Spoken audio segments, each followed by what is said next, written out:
Hey guys, I think the best way you can assist others to recognize and develop their strengths are to understand your personnel, whether that's on a sports team or just the people who you work with. Whether you're a leader or you're not, I don't think it really matters. I think just understanding people's strengths and weaknesses makes it better as a whole for the whole team.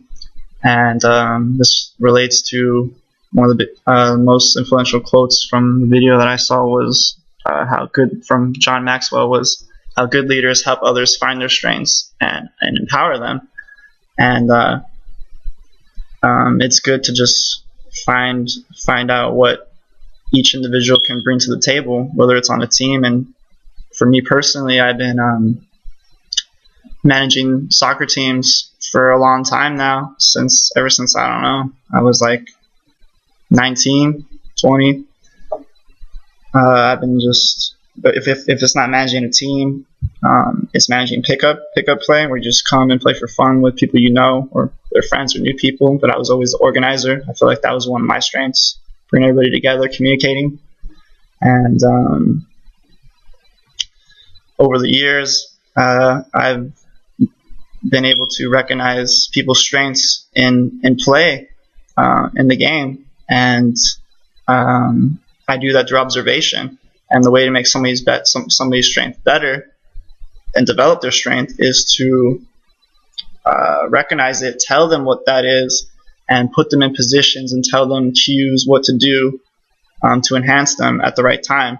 Like, for example, I have a team right now where a lot of us are not shooting the ball. One reason is none of us, that's not our natural thing to do. So if you don't shoot the ball, you're not going to be a good finisher, and if you don't shoot, you're not going to score and you're not going to win. And we have one particular person who can shoot the ball, is a good shooter, can finish, and is good at it, but he necessarily isn't a striker. He's not used to necessarily playing up top.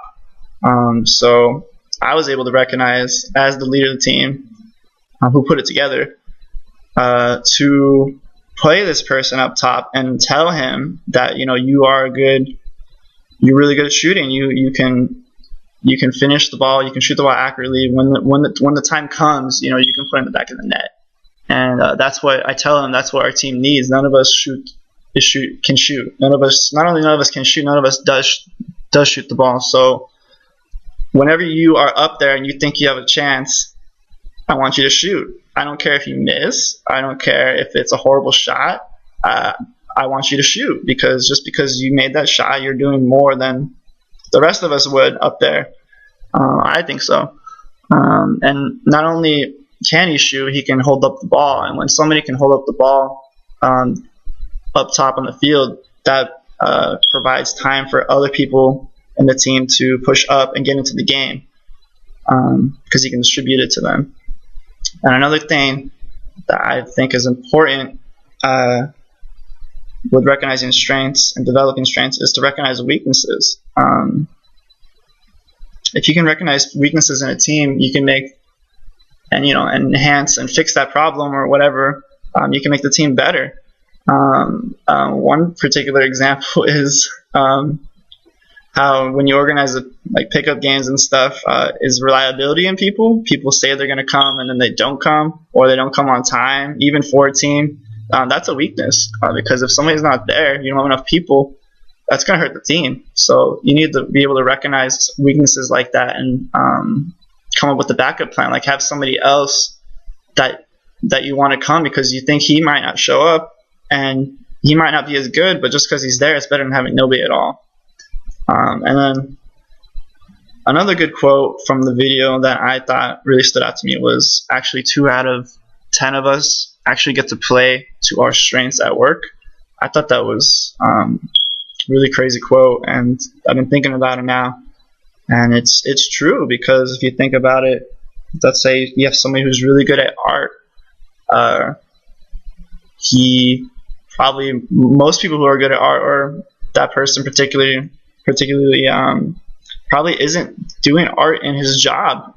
That his strength of art isn't being enhanced at work. He could be working as a receptionist or a warehouse, which is fine, but he's not doing art. that's a strength. So makes me think, like, am I gonna be able to do my strength at work? And like, part of back to the quote in the video, he also said, if you aren't using your strength at work, how do you get to be?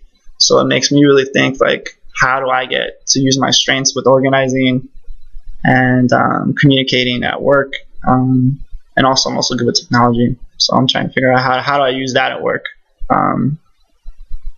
Anyway, those are my thoughts for this topic, and hopefully I covered most of them.